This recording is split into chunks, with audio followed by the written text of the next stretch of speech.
अगर आप एक छात्र हैं या फिर आपने विद्यार्थी जीवन व्यतीत किया तो अपने जीवन काल में कभी न कभी आपने ब्राह्मी का नाम जरूर सुना होगा। स्पेशली तब जब हमारे एग्जाम्स नज़दीक हुआ करते थे और हमें 7 दिन में पूरे साल का सिलेबस खत्म करना होता था। और जब हम पढ़ने बैठते थे और हमारा दिमाग फोकस नहीं कर पाता था तो उस टाइम बहुत से लोग सजेस्ट करते थे ब्राह्मी सिरप के लिए, ब्राह्मी वटी के लिए। तो ये वही ब्राह्मी का पौधा है। शायद बहुत से लोग अब कॉमेंट बॉक्स में आने वाले हैं कि ये ब्राह्मी का पौधा नहीं है। मैं आपको बताना चाहूंगा कि ब्राह्मी दो तरह के पौधों को जो है ब्राह्मी कहा जाता है, क्योंकि पहले के जो हमारे आयुर्वेदिक ग्रंथ हैं वो लिखित में हुआ करते थे, जिनमें कोई फोटो नहीं हुआ करती थी। उनमें पौधे का विवरण, पौधे के गुण को बताया जाता था। बाद में उन्हीं विवरण के आधार पर हम पौधे की पहचान किया करते थे। दोनों ही तरह के पौधों को आप ब्राह्मी बोल सकते हैं, दोनों के गुण समान हैं। इस पौधे को ब्राह्मी बूटी, गोटुकोला और संस्कृत में मंडूक पर्णी कहा जाता है। इसका साइंटिफिक नेम सिंटेला एसियाटिका है।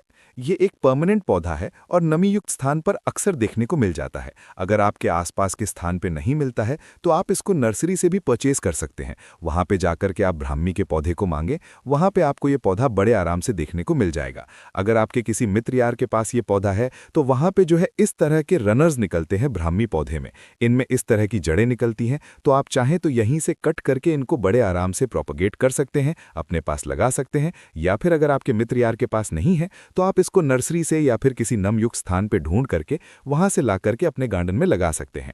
बात करें अगर इस प्लांट के पहचान की, तो आप इनके पत्तों के शेप से बड़े आराम से इनको पहचान सकते हैं। इस पौधे की बनावट भी काफी अलग होती है, जिससे भी आप इनको पहचान सकते हैं। उसके साथ ही साथ इसमें इस तरह से रनर्स निकले होते हैं और उन रनर्स में आपको जड़ें देखने को मिल जाएंगी और छोटे छोटे फ्लावरिंग बड्स भी देखने को मिल जाएंगे, तो जिससे आप बड़े आराम से इस पौधे को पहचान सकते हैं। कुछ लोग इस पौधे को भी मंडूक पड़ी यानी कि गोटुकोला का पौधा कहते हैं। ये वो पौधा नहीं है। इस पौधे के बारे में मैं किसी और दिन बात करूंगा, लेकिन आज मैं इस बात करने वाला हूं अपने ब्राह्मी बूटी, गोटुकोला या फिर मंडूक पर्णी के प्लांट के बारे में। बात करें अगर इस प्लांट के केयर की, तो आपको इस प्लांट को सेमी शेड में रखना होगा। इस प्लांट का पोटिंग मीडिया आपको ऐसा रखना होगा इसमें पानी रुकने ना पाए। आप पानी डालें, तुरंत का तुरंत सारा का सारा पानी निकल जाए, लेकिन नमी आपके पोटिंग मीडिया में बनी रहनी चाहिए।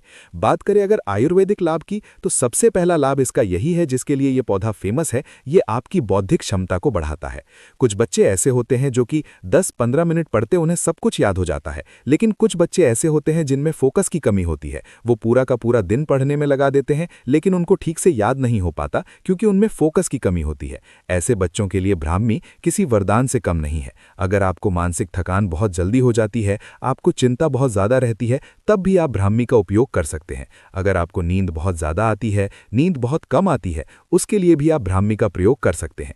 किसी को मानसिक विकार है, पागलपन के दौरे पड़ते हैं, उसको भी आप ब्राह्मी का प्रयोग करके जो है लाभ प्राप्त कर सकते हैं। किसी को मिर्गी आती है तो उसमें भी आप ब्राह्मी का प्रयोग कर सकते हैं। तो कुल मिलाकर आप ये कह सकते हैं कि दिमाग से जुड़ी हुई, हमारे नर्वस सिस्टम से जुड़ी हुई जितनी भी व्याधियां होती हैं, जितनी भी कमजोरियां होती हैं, उनके लिए आप ब्राह्मी का प्रयोग कर सकते हैं। दोनों तरह के ब्राह्मी आपके पास जो भी उपलब्ध हो, दोनों तरह के ब्राह्मी का आप प्रयोग कर सकते हैं। इसके साथ ही साथ हमारे ब्राह्मी के पौधों में घाव भरने की भी शक्ति होती है। किसी को अगर चोट वगैरह लग जाती है तो इसकी पत्तियों को पीस करके वहां पे लेप लगा दें, आराम देखने को मिलेगा।